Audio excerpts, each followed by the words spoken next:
Just mulling over business problems, examining opportunities, exchanging rumors, spreading gossip. Welcome to MsMojo, and today we're counting down our picks for the iconic movie roles that were nearly impossible to fill. You shall not pass!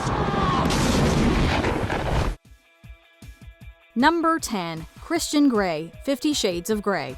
Casting the two leads in the controversial erotic romance probably proved tricky for a couple of reasons. One, the subject matter made it a big red flag. Say something, please. Two, the novels themselves were largely seen as salacious and lacking in any real human interest.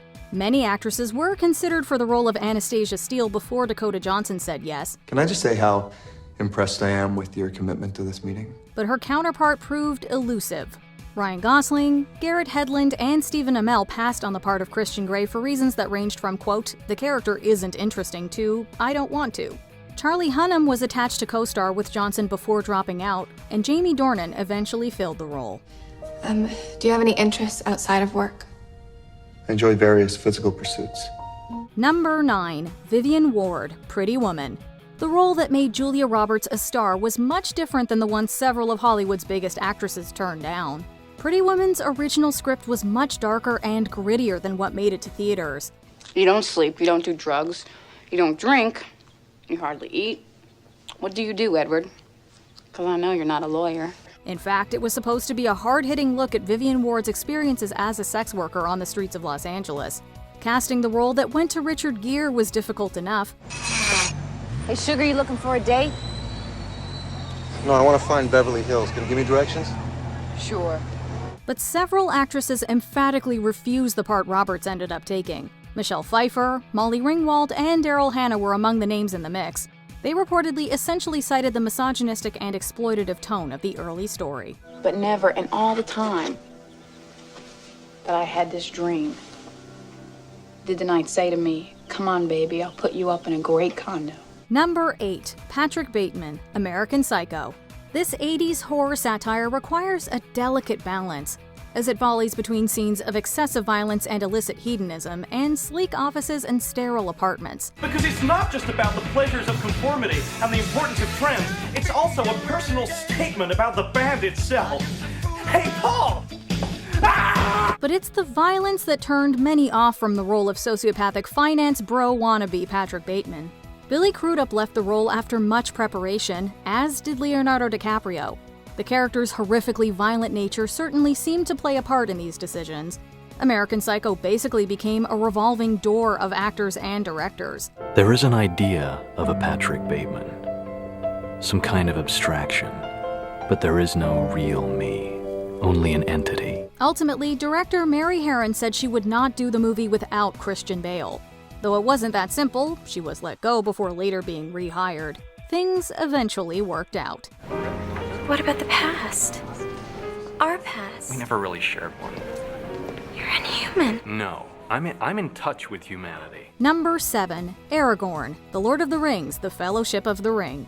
There's a world in which Peter Jackson's first The Lord of the Rings movie flops so hard at the box office it wipes out several careers. I can avoid being seen if I wish, but to disappear entirely, that is a rare gift. High budgets and extensive shooting schedules meant that every decision was a potential disaster. That's why the troubles Jackson had with finding the right actor for Aragorn were so high stakes. If by my life or death I can protect you, I will. Nicolas Cage, Daniel Day-Lewis, and Russell Crowe all turned down the role for various reasons. It was one of the few parts still being cast amidst filming, as the director replaced Stuart Townsend, realizing he didn't have the maturity required. With no disrespect to any of the other actors here, it's hard to imagine anyone but Viggo Mortensen as Aragorn. I do not know what strength is in my blood, but I swear to you I will not let the White City fall. Number 6. Paul Sheldon, Misery. Annie Wilkes has gone down in history as one of cinema's most dastardly and unhinged villains. My name is Annie Wilkes. I'm number one fan. However, it's her victim, Paul Sheldon, the writer she holds captive after he gets into a car accident, who was hardest to cast. The list of actors who were offered the role is astounding, and each one would have made it a completely different movie. Well, I do have a very hard and fast rule as to who reads my stuff at this early stage. Only my editor, my agent, and anybody that saves me from freezing to death in a car wreck. In the end, a laundry list of people said no, including William Hurt, Richard Dreyfuss, Michael Douglas, Harrison Ford, and Al Pacino. We don't know each of their reasons for sure, but we can't imagine the character's more demure, unassertive nature helped.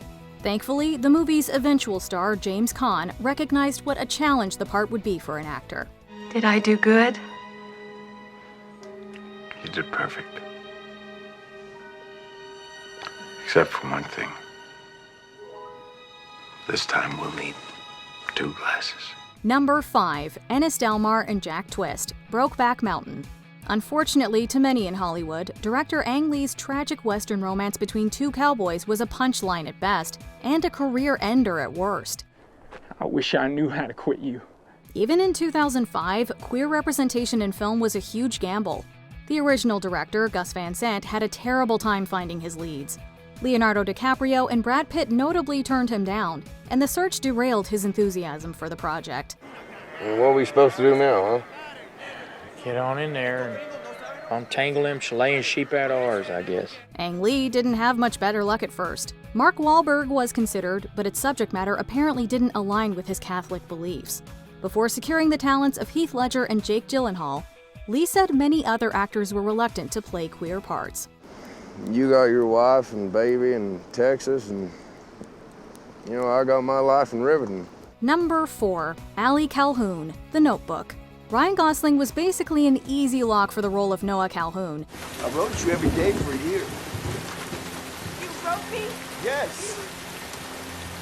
It wasn't over. It still isn't over. Casting his romantic counterpart proved to be a unique challenge. Before Rachel McAdams came in and blew away the team behind The Notebook, finding Allie was basically like throwing darts at the wall and seeing who it landed on.